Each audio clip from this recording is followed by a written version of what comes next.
Well, a very, very warm welcome to everybody. And I underline the word warm because in Paris at the moment we're something like 37 degrees and it really is hot. And whenever that happens in my building and I'm on the sixth floor, the lift flunks out. It just wasn't made for these temperatures. So I came huffing and puffing up six floors and have decided not to go out until it works again. It's really such a pleasure to be with you. And as I mentioned, I've just come back from an incredible trip to the United States where I spent time with Osnat and with Jan and really recharged my batteries, did a lot of sleeping, did a lot of thinking, did a lot of talking, did a lot of puzzles. I think we did about seven puzzles together with Jan and her companion Tom. We really had what I would call maybe the first real holiday that I've had for I can't remember when. It was a real holiday and wonderful from all points of view. So this is just to welcome everybody to the Pass It On Network. And it is, when I look around the screen and I see so many of you that have been here so often and have become friends and we've followed each other. But for those of you who are fairly new, like Michaela, just a few words about the Pass It On Network. The Pass It On Network was started by Jan Hively and myself in 2013. And we are so pleased to say that we have grown and today we have people in 65 different countries across the world. And I think that is one of the most exciting things about our network. We as you can see around the screen, we've got people from South Africa, from Mauritius, from the United States, from Canada, from Europe. And that's where it is really important because this phenomenon of aging is a worldwide phenomenon. So just a few words about what we do. We champion the rights of older people and contribute, we hope, to the adaptation of society to these longer lives that we're all living, because this is an unprecedented event in humanity. And it's happened in such a short space of time that society hasn't quite caught up, but it is catching up slowly and increasingly. But we are right in that pioneering field. And why we want to be together is that we can learn from each other and pass on our experience and avoid trying to do everything all over again. So just very briefly, we have a monthly or bi-monthly newsletter called the Gazette. We have our 50/50 webinars once a month. And we now have a YouTube channel which has all the recordings. And I think we're now up to 36 different webinars, which is, I think, pretty impressive.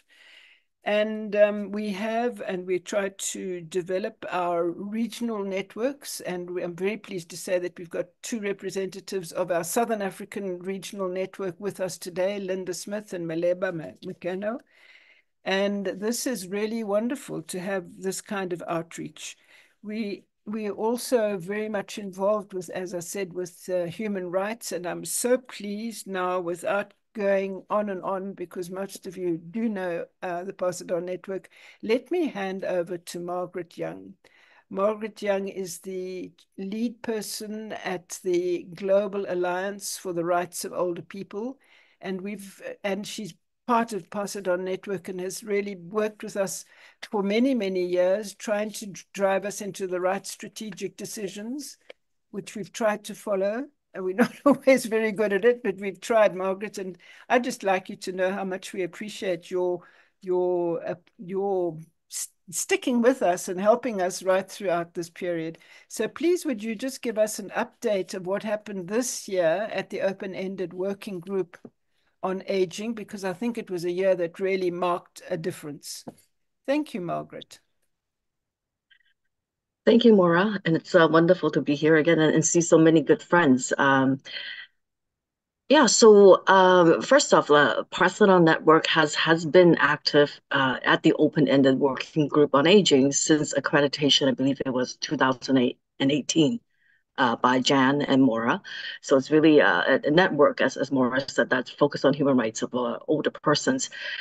This past year, the Open-Ended Working Group on Aging is a venue at the United Nations in New York, where there's annual gatherings, discussion, analysis on human rights of older persons, and for NGOs, where we really and some NHRIs are really advocating for a UN convention for the rights of older persons. Because there's currently, one for children, for women, for people with disability, but nothing for older people. So when we kind of go back a little bit before the May session, in 2023, we ended the session by saying that, it is really time after 13 years to really look at the analysis about gaps and what to do about the gaps on human rights protection and promotion. So what the member state did was Portugal and Brazil were the co-facilitators to facilitate input from not just member states, but really NGOs, NHRIs, and UN agencies. And what was really great was that Pass It On Network was one of the contributors in terms of the questionnaire responses and inputs. And within, of course, there's the official Pass It On Network contribution, but there was also a contribution from members such as Age Well Foundation and Power of Touch. So it's really wonderful that Pass It On Network members are really becoming very active in that space and contributing in different ways. So with all the input that was gathered through the analysis, we had the session in May. And it was really a pivotal session because it was one where the open-ended working group is on the last topics that it would talk about. So the question is, where do we go from here? Do we have more topics in New York to discuss, or should we start now pushing toward a drafting of a UN convention? So of course, all the NGOs and NHRIs are saying, well, we need to start drafting now, right? All the analysis are there. We did the additional intersessional responses. More than 900 documents were produced by a combination of us providing input, as well as, OHCHR providing reports and so forth. So in May, there was an unprecedented number of NGOs present. I actually took a quick shot video where we were waiting for the session to start, and the seats were filled. It was like standing, and then people were standing in the back, and everybody was chattering. The member states were still coming in, but NGOs and NHRs were already. So it was really I think a very pivotal moment, as Maura said. So within that, there was of course the usual focus on topics about aging or aging policies and human rights issues in older age.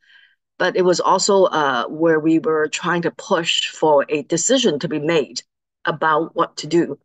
And within Pass It On Network, I had the opportunity as Pass It On Network sponsor my kind of membership to the Global Alliance for the Rights of Older People. As the chair, I had the opportunity to make a statement. But as well, we're very pleased that Vijay, who is one of the key members within the steering group, also made a couple of very strong statements for older people and for human rights and for the UN Convention, as did Himanshu of Age Well Foundation. So once again, really, grateful that we have such active members participating. So there was a lot of discussion. The core group means a member states that come together and is kind of on side with moving forward with a convention. Core group led by Chile actually drafted a decision, and the decision was kind of going into open-ended working group. The very short one-pager is kind of, yes, we acknowledge there are gaps, and then we would want to recommend two solutions. One being to start, looking at two recommendations, meaning that that one is that we need a legally binding universal instrument, which in other words, it's a UN convention. And second is to look at the existing, conventions and look at protocols around human rights of older person. So those are the two options. And they said that it's not exclusive, because then this is the way to kind of engage all the member states into a dialogue. So we were really, excited that the convention is mentioned as one of the options. So throughout the week, there was a lot of negotiation in the background. Some member states were not ready to look at the UN Convention. So some member states were saying, why do we need it? We don't have gaps. So it was a variety of things going on. And there are also some member states who want to keep the open-ended working group going on in New York. So with that, the decision then did get a pass, which I think you might have seen, and I think Osna can help us put it into the chat box for now, and then I think in the wrap up we'll include that. So at the end of the day, the decision still went forward and got consensus, but the recommendation started with 2 options, became a list of 11. Thankfully, once again, the convention is one of the options. But I think the fact that it went from 2 to 11 really kind of goes to show the debate among member states about what to do with human rights of older people, and that there's some reluctance from some member states to actually move forward. And the only way to kind of really appease everybody is to come up with a list of 11. It was more than that, but they managed within 11. So yet we're very, very pleased because after everybody's hard work, be it folks who are on this call, and I know that, for example, some of you contributed to the videos that Gareb had advocating for rights of older people in different ways. We made a difference. We made a landmark difference. So we're really happy. So the next thing was, at the conclusion of the open-ended working group, the president or the chair, Argentina, said that he would send the decision to the General Assembly, the president of the General Assembly, so that in the current session that's happening right now, there could be a decision about potentially moving it to the Human Rights Council and start looking at it from a purely human rights perspective. So that's kind of how we left New York in May. We were all excited. So then through the past couple of months, as member states continue to look at what did they do and what resolution they want to draft for the General Assembly, there was, once again, some member states who are very strong advocating, talking to other member states, but there was also some that are very reluctant.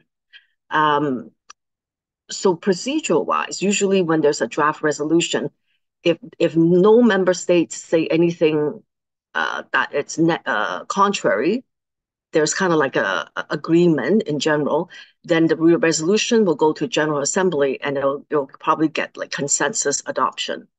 But what happened around last Thursday was that there was about 6 to 5 member states who said, no, we don't want, we have like concerns or we have issues we wanted to talk about. So basically what that means is that the silence is broken and most likely it would go to a vote. And it's going to happen tomorrow. So the challenge with the vote is that if there's consensus, that means even if people who are on the fence, like member states who are on the fence, they're generally saying, okay, we can go ahead with it. But when it comes to the vote, we're putting member states on the spot to say yes or no or abstain. So it's really quite tricky right now in terms of what will happen tomorrow on August the 12th. There are messages going back and forth today about what's happening in New York. Is there new development? And then we have had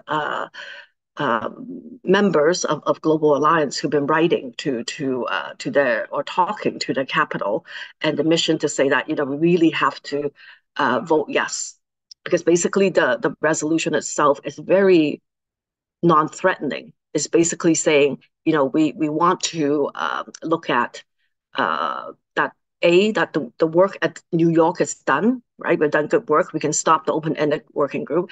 And B, we want the UN agencies to start looking at the decision and move forward. It's very benign. It's not even anything about drafting or anything like that. So, but yet there's some resistance from some member states. So I think from that, what we learned is that the national advocacy is more important than ever. And then there's some of us who are more, who's been in this longer and have really good practices, and such as Vijay, who's consistently there with the government, also with the public in Mauritius to promote the convention. So we need more of that national advocacy, but also regionally, we need to look at how we can work together, right? So for example, when we did the intersessional session questionnaire, Maura went out into our South African network and say, hey, is that something that we would like to take on? And then Zimbabwe actually put up their hands and say, yes, we can do something. So more of that regional piece is important because of the political relationships that we see that's servicing beyond the logic of what's the right thing to do sometimes.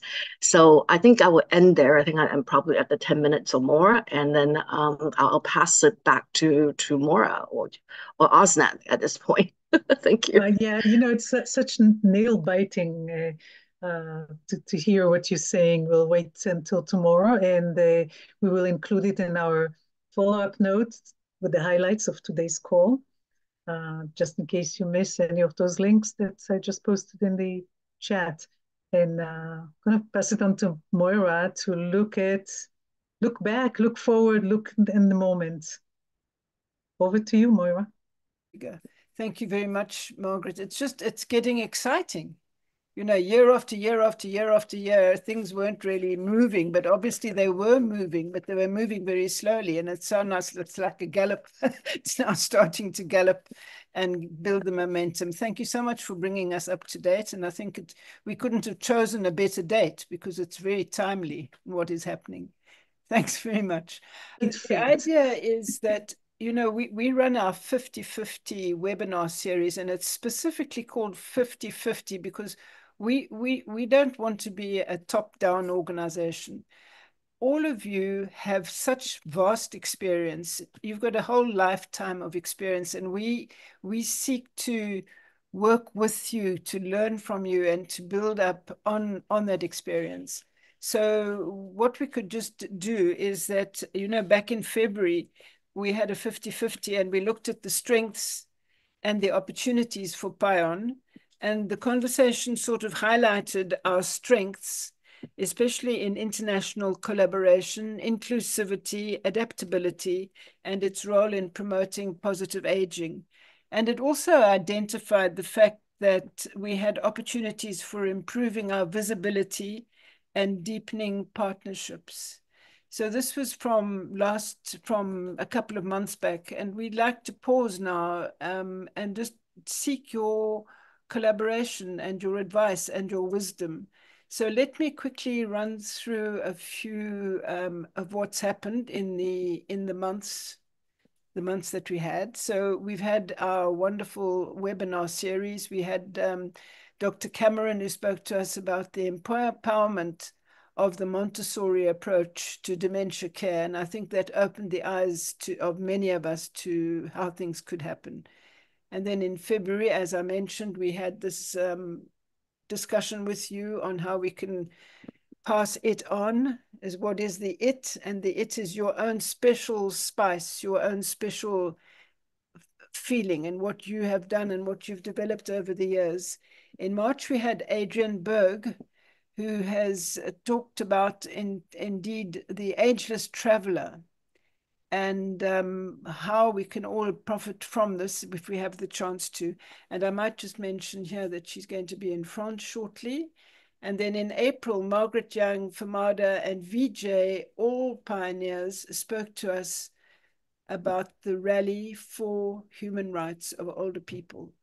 In May, we had Dr. Paul Ward, who spoke to us about midlife, new life, and living consciously. And that was a wonderful webinar as well. That is good for all of us.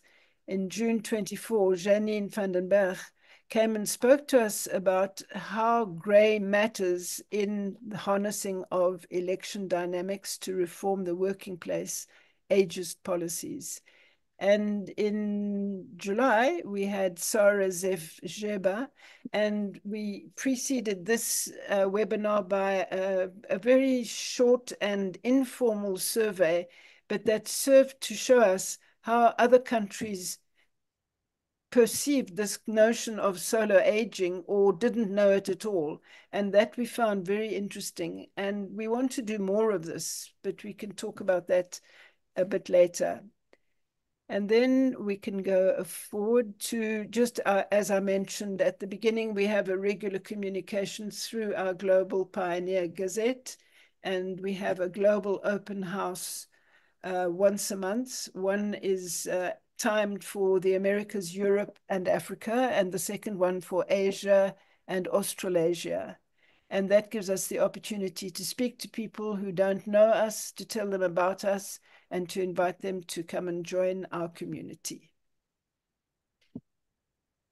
This year, we've been very happy with the fact that we have managed to become one of the International Longevity Centre in the UK.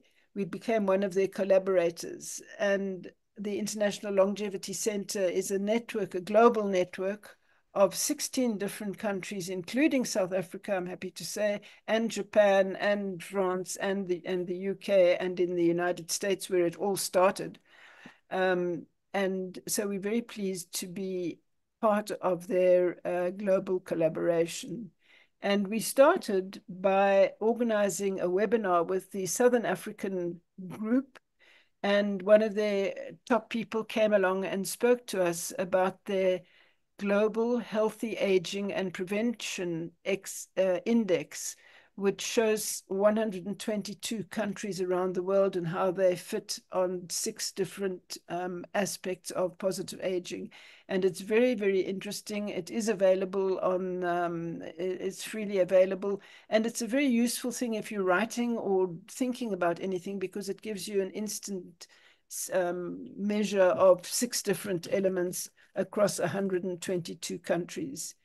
And then we're very pleased. We've been friends with the Active Aging Consortium of Asia Pacific, ACAP, for such a long time. And this year we decided to get closer to each other and see how we could work more closely together. And I'm happy to announce that the Southern African Pass It On Network is going to be doing the first joint webinar with ACAP, which will be on the 24th of August.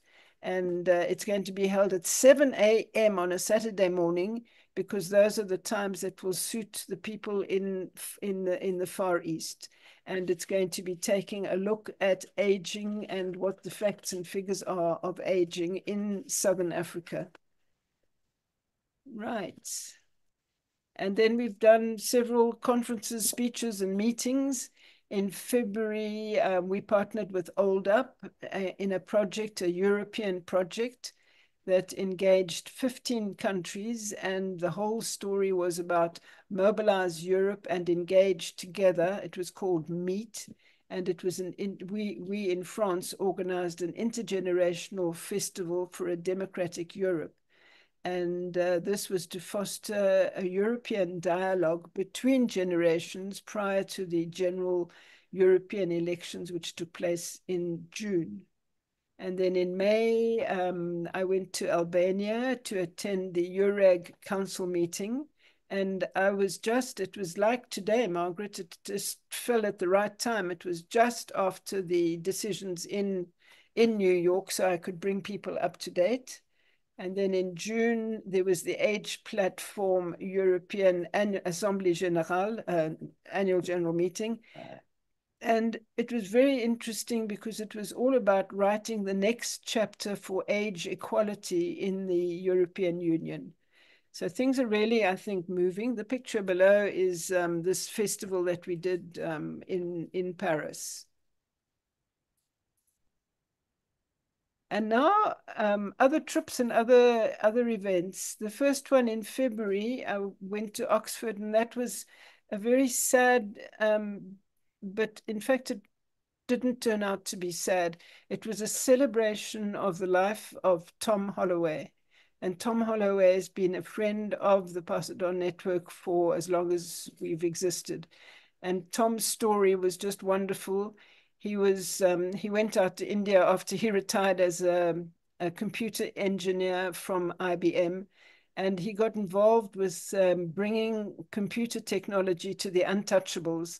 And for 16 long years, he would spend 8 months a year in Hyderabad in India training people. And after that, when he came back, because his health wasn't that good, he kept his Zoom call open throughout. and he continued training and teaching people and mentoring them. A really, truly wonderful person. And then in July and in August, that's what I told you about at the beginning. I went to Seattle, where I spent time with Osnat, and then to Portland to Jan. And that was really visiting the roots of Pass It On Network. And I was also delighted to meet with Jay Bloom, who's the creator of Bloom Anew, and also the man who inspired the creation of so many age-friendly communities. In fact, I think Portland was the first age-friendly community in the United States to adopt that. And then I'm very, very happy to say that one of the results of this is that Jan Hively is now our official representative on the Stakeholders Group on Aging on the United Nations SDGs high-level political forum. So Jan, we're really very grateful for you. And we look forward to building our events in that sphere. Okay. Now, looking forward, just very quickly, I have mentioned that in August on the 24th, we're doing our ACAP PION webinar on addressing aging issues in Southern Africa. In September, I'm going down to Cannes, where there will be the Silver Echo and Aging Well Festival. It's, I think, their 16th edition, and each year it gets bigger and bigger. And Pass It On Network will be participating at a roundtable on silver citizenship, the role of older citizens in Europe and international policies. And PION is also on the international awards and the awards judging team. And here I just mentioned that Adrienne Berg will be speaking as well, and she will be talking about the topic of ageless travelers. And I was so pleased because, as I said earlier on, sometimes I get to attend the ACAP conferences, but they're so early in the morning, like 4 o'clock. But on one occasion, I did attend one of them, and it was all about housing. And there were two very interesting innovations featured. And both those companies, one in Australia and one in Hong Kong, have postulated for the international awards at this festival. So I'm very pleased about that. And then I just mentioned very quickly, and we'll mention it again, but in September, we are so looking forward to hearing Barbara Greenspan-Scheiman, the founder of Champions of Caring, for empowering leaders of social change, and Joyce Cohen, who's the founder of My Future Purpose, an incubator for anyone who wants to amplify their impact in the world. And Joyce, we could go on, and Barbara as well. Both of them have very packed careers, but those are the two principal things. So now, Osnat, let's see how we can turn this over to our audience and get more ideas to spur us on for the future. Yes, and it's always yes, and I wanted to just add one more thing. It just seems like we say, oh, let's look at the first 6 months and say, like, what could possibly have happened in 6 months? But as you can see, a lot of stuff, and it's probably not everything. A lot of conversations, a lot of connections that we didn't mention happened there. The little tidbit that I want to add is that those of you who participated in our informal survey on solo aging, the results were so impressive. We learned so much about what is happening and not happening, and awareness and not awareness in other countries, that we decided to do it now for other topics. We have 2 in the pipeline, and this time we're going to send it to a lot more people. And when you get it, it's going to be, the survey is always 4 questions, open-ended questions on topics that we are very much interested in. And when you get it, just open the email, click on the link, and spend 20 minutes writing your thoughts, your observations, your insights on that topic, and just click send, and we'll collect everything and issue another report. So there'll be one maybe in another 10 days coming your way, and we'll really appreciate it if you answer it. And then there'll be another one 3 weeks later. And all of these are going to be basis for great conversations in the 50/50 webinars that we are planning for the next few months. And what else is here? Just a couple of things that in February, when we spoke about what is the it, there were a few requests. One is to make our website a little bit more friendly, at least the landing page of how to find events. We did that. New colors there, larger type, you can find everything there. The other thing was about our recordings for the 50/50s that we put on our YouTube channel. And in this, people said, well, it's usually an hour and a half there or an hour and 15 minutes. So what we did is we added timestamps. So when you click on the text below the video, you'll see that you can jump into specific topics. So this is now available for most videos. And I think this is as far as announcement. And so much, we've just covered so much. And what we'd like to do now, we always like to do this, and you seem to like it too, is to go into a 12 minutes breakout room and talk about what stood out for you so far and what you've heard since the beginning of this hour. And where do we need to shine light on in the second half of the year? And I'm going to put these two questions in the chat, and you can reflect on them while I arrange small breakout rooms. Welcome back. There are all these contemplating faces on the screen, so really good to see. Because right now we have another maybe 15, 20 minutes to, now hear me out. This is not reporting. You had some great conversations in your groups. Don't report anything back. Just if there was something that is important to share with the whole group that you heard, maybe some ideas, maybe something that we can actually capture in the recording, please raise your digital hand or your real hand and say it to us. But try to keep it kind of to headlines so we can hear from as many people as possible. What else is important to share with the group, Barbara? Well, I was in Margaret Young's group, and the notion of needing older voices at the UN really resonated for me, because I think many of us would be thrilled to share our voice. And if that's a real need, maybe we can mobilize more people to come in and talk about this. I mean, numbers are important. So I was very grateful to you, Margaret, for pointing that out. I wasn't aware of it. And how does one get involved to do that? Right. Yeah, that's a very good point. Margaret, maybe you can give us some ideas of how to do it. We can include it in the highlights for the post session. Yeah, I'll send some ideas in for the highlights. Yeah, for sure. What else happened in your groups that is important to share with the whole group for those who were not in your group? Richard had a very good idea.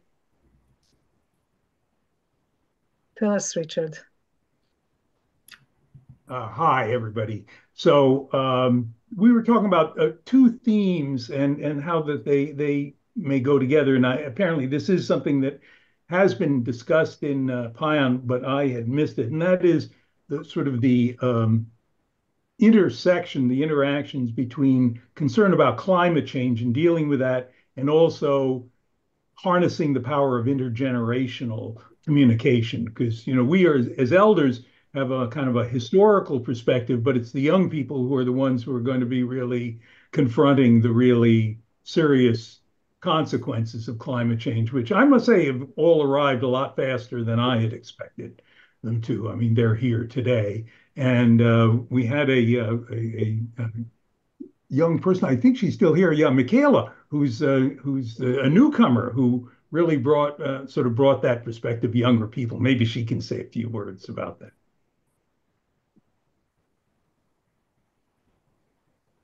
Yeah, just quickly, I think we were discussing how to, again, I'm new and I'm so happy to be here. But not having participated in many of your discussions in the past, I was really interested in to see what opportunities there were for the like intergenerational communication and how to facilitate those conversations and kind of how to touch on the hot topics like climate change and to see where that collaboration can come into play. Yeah, so that's kind of what I was thinking.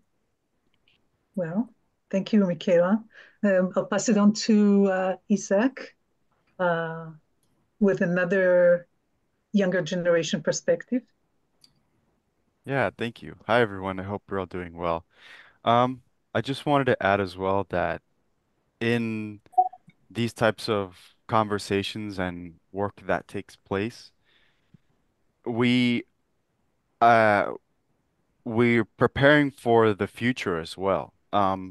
I would mention I mentioned it with Malebo, who I was speaking with, but I would mention that in working for the rights of older generations today, we're also setting ourselves up for that same work in the future so that the younger generations of today, when like myself and Michaela, when we're older and a part of the older generations of the world.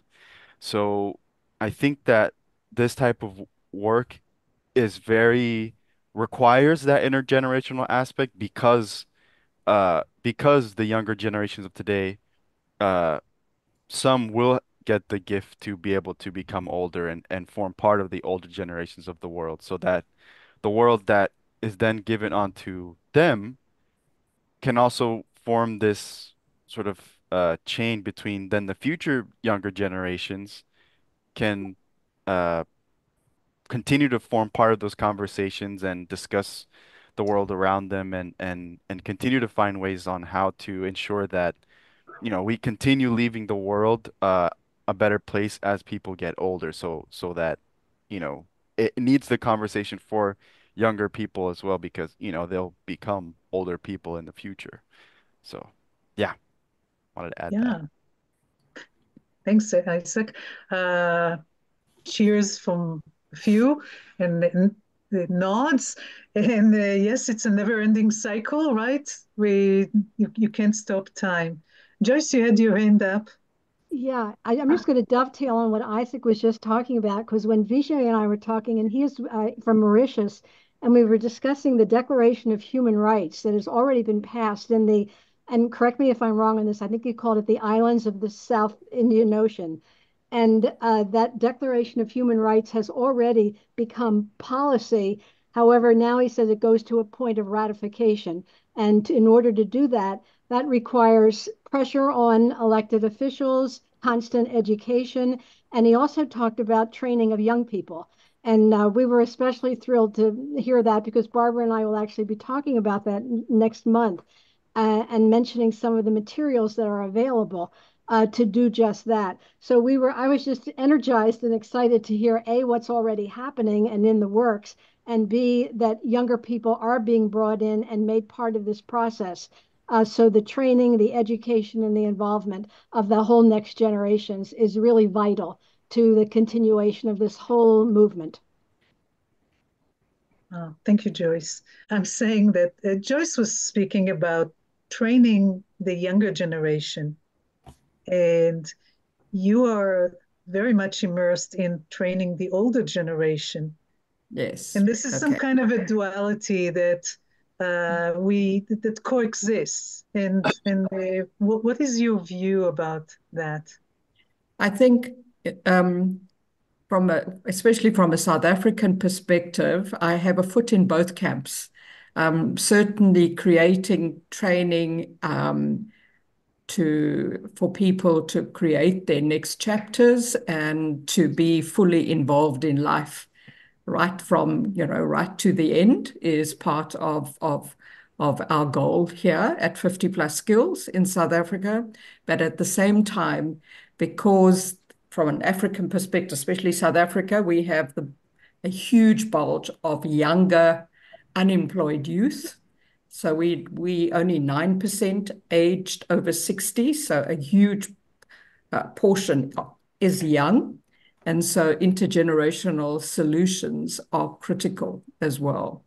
We're currently working with one now where they're bringing in intern unemployed youth into classrooms, and we want to bring retired teachers alongside each of those interns during a year so that they can build other skills to be able to help them to move forward into learning better life skills and future employment, rather than just 1 year of being an intern and then being out on the streets again. So both are very important to us here.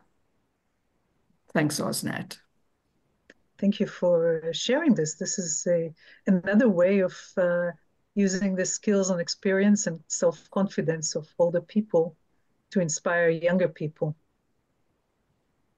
Any other comments, any other suggestions for Passiton Network to focus in the next 6 months? Han, over to you. Can you hear me? Yes. Can you hear me? I have working on a system with a mission statement. And the mission statement is connect generations to support independent living. And I think there are a lot of innovations, social as well as technology, that can meet such a mission. And I think that's important. And Han, may I ask, beyond the mission, how do you see, what is success? What does success look to you? No, let me give an example. Shall I give you an example? I use electricity like anybody else. And now I have built a self-learning system that learns the pattern of the usage of every device in my house. And when the system detects a deviation, then he will call me, not somebody else, but he will call me. And when I don't answer, then there is something wrong. So it is more or less a kind of big brother that is watching me. And when I don't pick up the phone, then my children or the neighbor or somebody else is warned. On this way, generations can help each other. And it's just one example of technology, but there are a lot of more possibilities that you can do with technology and with social innovations support the elderly. That was just an example what I want to tell you. Thank you, Han. That's inspiring. We have just a few more minutes, and I'd like to take the opportunity to once again invite you to suggest some things for the Passiton Network. We meet here every month, and we have interesting conversations, and we'd like to continue those conversations about things that may be important to all of us coming from different places. So if anything came up in your discussions, any ideas that you have right now to help us define the next 6 months and beyond. And over to you, Vijay. Thank you, Osnat. For 14 years, civil society NGOs have been producing more than 900 documents to the UN Open-Ended Working Group for Aging. Locally, we have been, putting in a lot of energy. I'm speaking as a member of GAROP. But at the same time, we have seen how, speaking for the region, the AU, African Union, came up with the Protocol for the Rights of Older Persons. Now, we have been in Mauritius putting in a lot of resources, energy for our policymakers, for government to sign the protocol, because it has already been written. There's a document published officially to sign the protocol, which was signed in May 22. But now, from the signature to the ratification, we still have to put in a lot of pressure for the government to ratify. Now, of late, we have heard that there are 15 countries which have ratified. But I'm not so sure about whether it's really 15 countries have ratified or 15 countries. Yes, some of them have deposited the documents and then have not yet ratified. So I think we should, we could give some time of reflection or some time to discuss on this, to see how the dynamics of a regional protocol could act as a catalyst for us in our quest for the convention, because the convention will be universal, as Margaret was saying, universal, international binding instrument. The protocol is a regional, for the continent, binding instrument, but either the philosophy behind for the protection of older people is the same. So I've just spoken about it. We could discuss about how to phrase it, how to give attention to that, and how we could, in parallel, I know there is one protocol in the Latin American region. I don't know whether there is protocol somewhere in Europe, but I think regionally, if we galvanize our resources, our energy, we could have an impact on negotiations going on. I don't know, perhaps I'm dreaming, going on in terms of the convention that we want to have. Thank you, Snat. Thank you, Vijay. Always have to keep those global dynamics in the forefront. And I'm really struck by when you mention regional dynamics impacting global dynamics. It sounds abstract, but look at us. We are coming from all parts of the world, and we're sharing practices and ideas. And you can see how local and regional interactions can create new worlds. We are now just a few minutes before the official end. I'd like to pass it back to Moira to just bookend this conversation, and then I'm going to have a few announcements about what's coming next, and then we're going to keep the conversation open for another 15 minutes for any residual thing that didn't get said up to now. So Moira, over to you. Very much. All I can say is that it really is such a pleasure to hear all of you talking about this major issue that concerns all of us. And Han, I was particularly interested in what you mentioned and what you've developed, because it seems to me that that is a system that takes away the spying element. Because sometimes people find themselves with cameras in their rooms to make sure that they, with the best possible intention. But this seems to me to be a wonderful way of getting around that. And I'd certainly go for that for myself as time goes on. And time is going on. It's amazing how time does go on. And then to hear also how this whole intergenerational aspect is becoming more and more important to everybody in every corner of the world. Linda's contribution is just so important, because that's the way it's going throughout the world now. We have countries like 75% of the zones of the world, according to the United Nations, who are not reproducing their populations. And in Africa, it's different. Although the number of children per family has gone down, the number of young people is growing, and so is the number of older people. But it's just this intergenerational thing that I think gets all of us, because this was the way humanity grew. You know, we weren't sliced before. And I think that marketing's done a great deal to slice us up into sections. You know, teenagers didn't exist before the 1950s. You know, you went to school and then you went to work. And then we've created teenagers, and now we've seemed to slice populations up.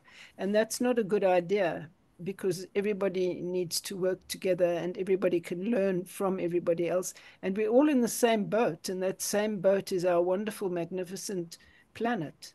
And we can all make a huge difference to that. So I think that everything that we've said here, you know, whether it's about the actual rights of humanity, or about intergenerational, or about Hans'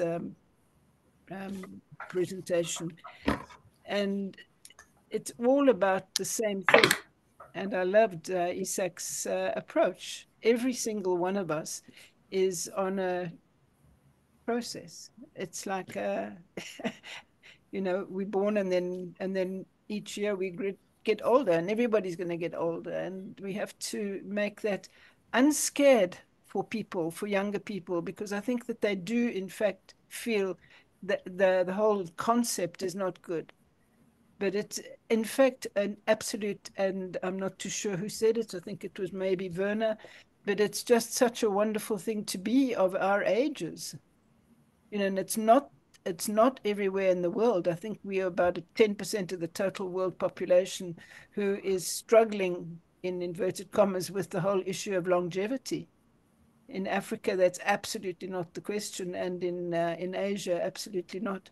So the question may be, what is our right? I mean, not our right. What is our task as older people? And I think, you know, Richard has touched on it, you've all touched on it, but we are there to be elders, and wise elders that can help the planet.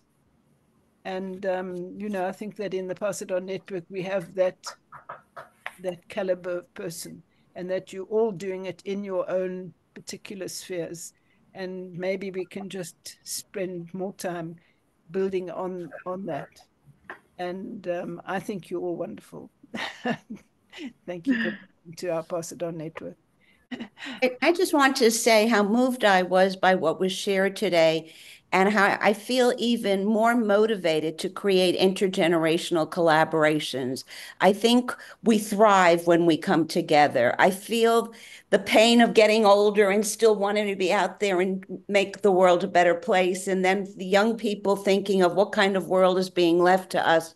So I think collaboratively, we can really look at these issues, come together, create ideas, share ideas, and really look at the world in a very realistic way. And the truth for me is that when we come together, old and young, different generations, different backgrounds, different races, we can really change the world in very positive ways. And given the state of the world, I'm very concerned that we must do it right now. And thank you to all of you, especially Moira, Jan, Asnet, and everyone on this call for the work you've been doing for so many years. I'm so inspired and so grateful to be on this call today, and look forward to presenting with Joyce in September. Oh, thank you, Barbara. Jan. Thank you, Barbara. I look forward to hearing you and Joyce in September. I'm just want to bring up a different angle as far as intergenerational is concerned. I'm very impressed by something called the Intergenerational Fairness Framework that has been generated through the School of International Futures, which I believe is connected with Berkeley, University of California, Berkeley. That what they have done is to look at some basic trends, but also criteria by which one can look at a policy and say that this will probably generate negative impacts for people born, and there are two categories. Usually, I think 2050 to 2075, and a second category, 2075 to 2100. In other words, to fill out the rest of this century. Jan, say the name of the group again. It was developed through the Council of 100, the California 100 Project. It took 2 years with a $2 million budget. California 100 Project. And they, those working on it has been applied in Portugal. It was also included in the work of California 100. The concept might engage practitioners who want to learn lessons for other regions too. Basically, it allows you to look at policies that are being suggested or that are today's policies, and to look at the impact on future people who are living in that area, that community, that state, that country.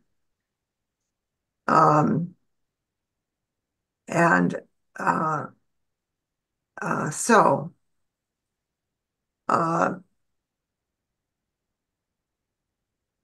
one of my questions is whether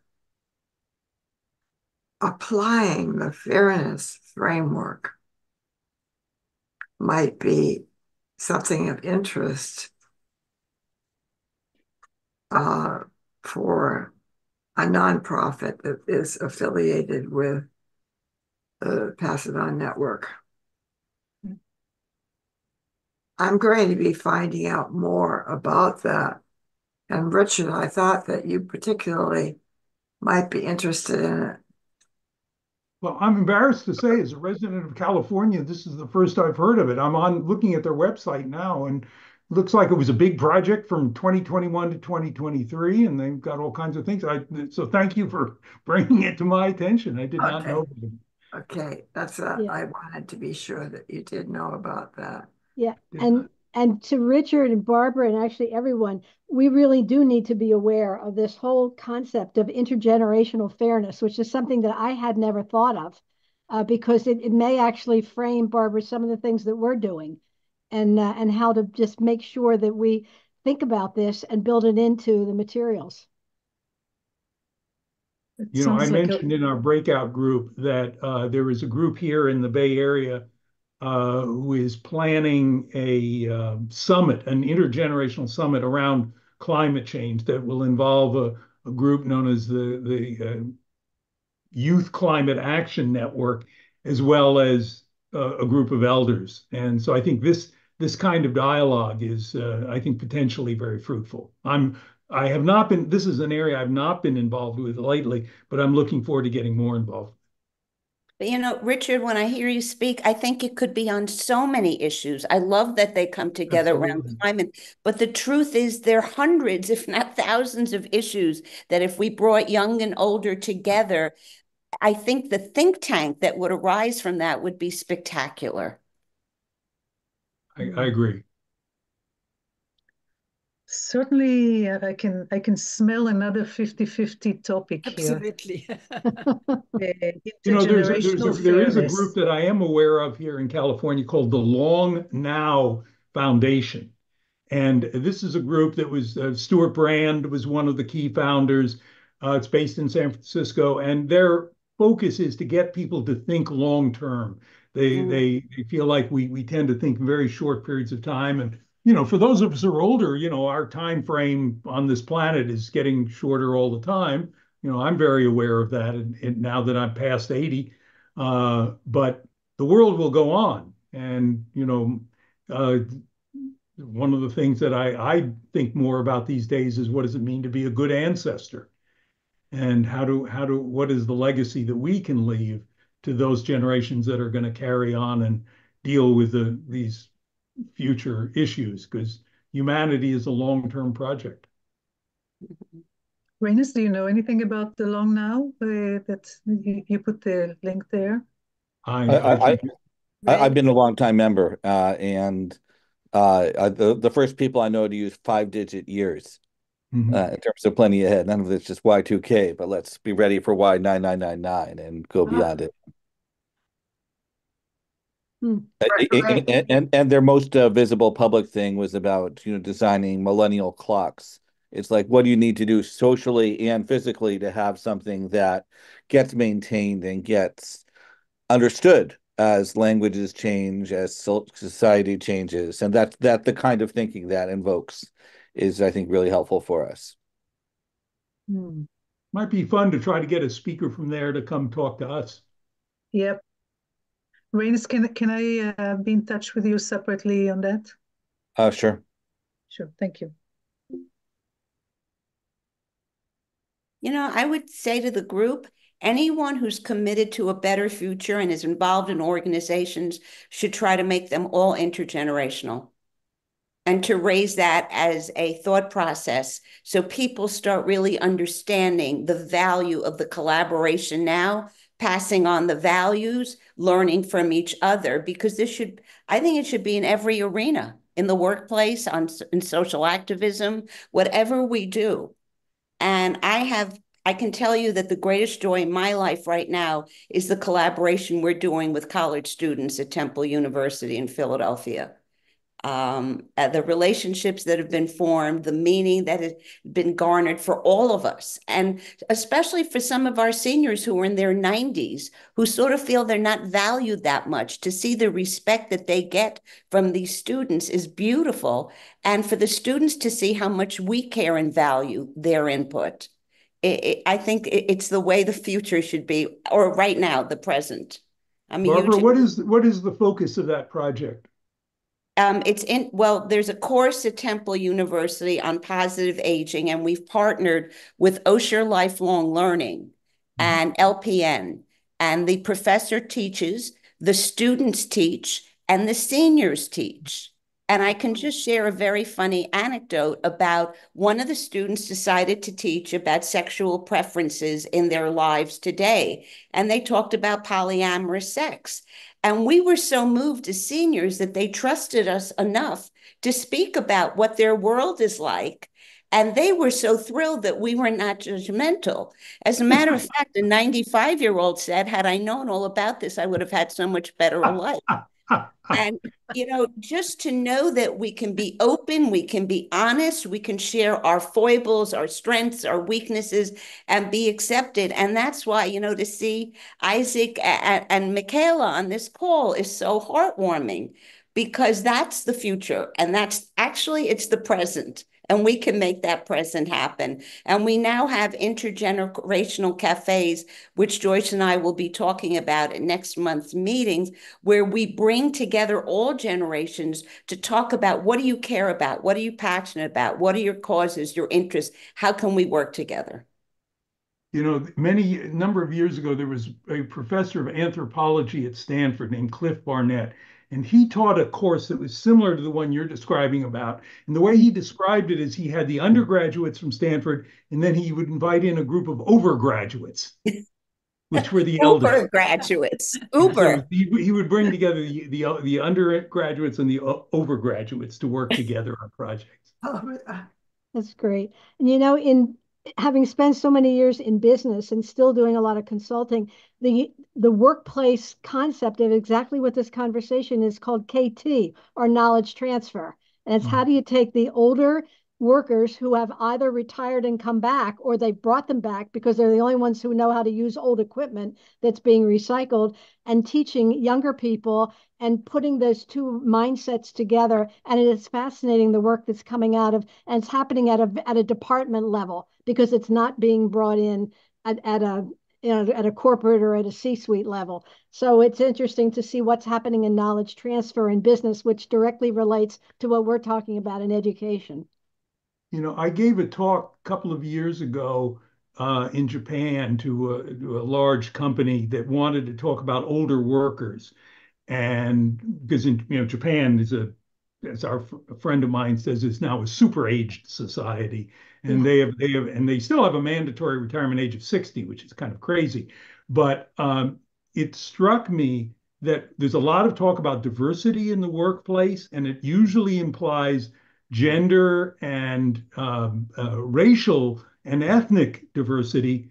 But it struck me that one way to think about it is that there should also be age diversity in the workplace. That it's actually a positive thing. It's not just, oh, our workers are getting older, it's a problem. It's that it should enrich discussions as you can bring these different perspectives to bear. Exactly. Excellent. Imagine. We're already at time. We're at overtime, not under time. And this is the time to wrap up this interesting conversation, and look forward to next month.